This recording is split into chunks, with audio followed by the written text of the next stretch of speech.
Halo semuanya, kami dari kelompok 4 berasal dari Fakultas Pendidikan dan Bahasa Prodi PGSD Unika Atmajaya akan memaparkan hasil analisis kebutuhan pembelajaran terpadu dan STEM di SDSM dan SBW. Anggota kami ada Kevin, Septa, Okta, dan Noel. Terdapat 6 guru dari kelas tinggi seperti kelas 4, 5, dan 6 yang telah kami wawancarai dan observasi. Berikut identitas singkat. Bapak M dan Bapak D adalah guru kelas 4, Ibu J dan Ibu C adalah guru kelas 5, Bapak Y dan Ibu A adalah guru kelas 6. Umumnya, guru berdomisili di Depok, Jakarta Timur, dan Bekasi.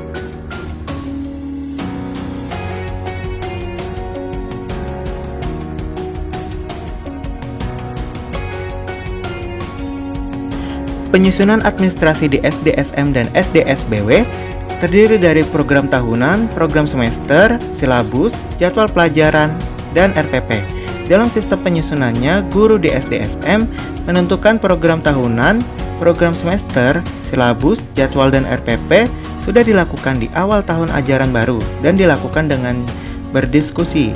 Sedangkan SDSBW mengikuti satuan pendidikan di SBW. Dalam pembelajaran, keterampilan 4C belum diterapkan semua. Pada sekolah SM dan sekolah SBW, masih kurang menekankan pada critical thinking. Dalam pendidikan STEM, SDSM dan SDSBW kurang mengenal mengenai pendidikan dan penerapan STEM. Dikarenakan kurang mengenal pendidikan STEM, maka SDSM dan SDSBW belum pernah menyusun mengenai pendidikan STEM, namun paham bahwa STEM dapat terintegrasi dengan tematik. Kemudian, buku bahan ajar yang digunakan oleh SDSM dan SDSBW adalah buku tematik yang sudah ditentukan oleh sekolah. Bahan ajar yang sudah digunakan tentunya dapat meningkatkan pemahaman peserta didik, baik dari SDSM dan SDSBW. Media penunjang di SDSM dan SDSBW adalah buku tematik, video, dan PowerPoint. Di sekolah SM dan SBW, dalam pembelajaran STEM, guru belum menggunakan referensi apapun dalam menunjang proses pembelajaran. Metode pembelajaran yang digunakan oleh SDSM dan SDSBW adalah penugasan, diskusi, ceramah, kelompok belajar, tanya jawab, dan student center atau berpusat pada peserta didik. Strategi pembelajaran yang diterapkan adalah menyesuaikan situasi dan kondisi di Zoom Meetings dan mengadakan penugasan mandiri. Dalam menentukan kegiatan pembelajaran, guru SDSM dan guru SDSBW menyesuaikan dari KD dan indikator, penyusunan materi dan agenda pembelajaran, dan juga dari materi-materi yang terbaru. Pada sekolah SM dan SBW, guru menentukan perangkat penilaian pembelajaran menggunakan indikator dan materi yang akan diajarkan.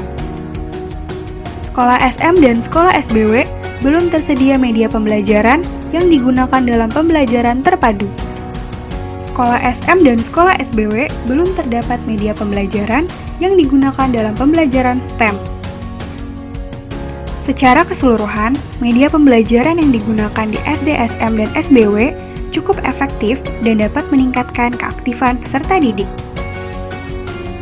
Teknik penilaian yang disusun oleh SDSM dan SDSBW adalah kognitif yang terdiri dari tanya jawab soal dan penugasan, psikomotorik terdiri dari kinerja dan keterampilan, afektif yang terdiri dari disiplin, sopan santun, gotong royong, jujur, dan sikap berdoa.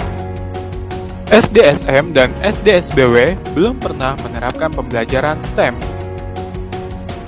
Sebelum menyajikan materi, guru SM dan SBW membuat agenda harian seputar materi yang akan diajarkan berdasarkan buku pegangan yang akan dibahas melalui Zoom Meeting dan memberikan video pembelajaran sebagai penguatan materi. Di sekolah SM dan SBW, keterhubungan STEM dalam materi belum diterapkan dalam proses pembelajaran berlangsung. Berikut materi yang sulit pada mata pelajaran Bahasa Indonesia adalah paragraf dalam menentukan gagasan utama, matematika pada pembagian, perkalian, KPK dan konversi satuan, IPA pada sistem peredaran darah dan ekosistem. Pengolahan kelas di SDSM dan SDSBW, guru membuat peraturan tertulis dan lisan. Pada saat pembelajaran, guru juga memandu peserta didik berdiskusi dan bekerja dalam kelompok.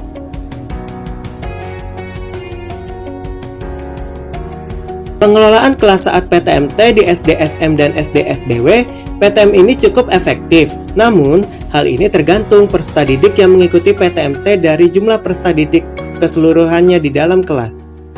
Pihak sekolah SM dan SBW masih kurang sosialisasi terhadap paradigma baru. Namun, ingin tahu mengenai pembelajaran terpadu. Pihak sekolah SM dan SBW masih kurang sosialisasi terhadap paradigma baru. Namun, ingin tahu mengenai pembelajaran STEM. Fasilitas PTMT dari SDSM ada laptop guru, webcam, proyektor, infocus, speaker, dan mikrofon. Sedangkan fasilitas PTMT yang dimiliki SDSBW ada laptop guru, webcam, proyektor, infocus, speaker, dan tripod. Saat proses pembelajaran berlangsung, peserta didik SM dan SBW bersikap aktif di dalam kelas. Dalam meningkatkan dan mempertahankan keaktifan, guru di SDSM dan guru di SDSBW menggunakan tanya jawab bentuk spin wheel dan menunjuk peserta didik untuk menjawab pertanyaan tersebut. Kemudian peserta didik diberikan reward berupa pujian secara lisan. SDSM dan SDSBW dalam keterampilan mengajar sudah pernah menerapkan saat pembelajaran tematik terpadu, sedangkan untuk pembelajaran STEM belum pernah menerapkannya. Teknologi yang digunakan guru dalam pembelajaran pun beragam. Pada sekolah SM dan sekolah SBW sama-sama menggunakan Google Classroom, Google Meet, Zoom Meeting, WhatsApp Group, dan juga Google Form. Namun yang hanya membedakan pada sekolah SBW menggunakan Socrates atau LMS, TikTok, juga Screen.io. Dalam penilaian harian maupun penilaian tengah semester maupun penilaian akhir semester, guru di SDSM menggunakan teknologi Gform, sedangkan guru di SDSBW menggunakan Gform dan Socrates. Dalam melakukan penilaian pembelajaran, guru menilai dari 3 aspek. Yang pertama, aspek kognitif. Kognitif merupakan pemahaman tanya jawab soal penugasan. Yang kedua, psikomotorik. Psikomotorik merupakan kinerja dan keterampilan peserta didik. Dan yang ketiga, afektif merupakan penilaian yang dinilai dari disiplin, sopan santun, gotong royong, kerjasama, jujur, dan sikap berdoa. Guru SM dan guru SBW memberikan penguatan materi kepada peserta didik dalam bentuk lisan. Guru di SDSM dan guru di SDSBW selalu memberikan refleksi di akhir pembelajaran dalam bentuk pertanyaan lisan. SDSM dan SDSBW memberikan tindak lanjut berupa PR atau penugasan dan remedial jika diperlukan. Selain itu, SDSM dan SDSBW juga memberikan motivasi berupa apresiasi dan reward dalam bentuk lisan. Berdasarkan hasil analisis kebutuhan, dapat disimpulkan bahwa pembelajaran STEM baik dari SDSM dan SDSBW kurang mengenal dan belum pernah menerapkan pembelajaran STEM. Sedangkan kesimpulan pembelajaran terpadu, SDSM dan SDSBW sudah mengenal dan menerapkan salah satu model pembelajaran terpadu yaitu integrated. Sekian video pemaparan analisis kebutuhan pembelajaran terpadu dan STEM di SDSM dan SDSBW. Terima kasih sudah menonton, sampai jumpa.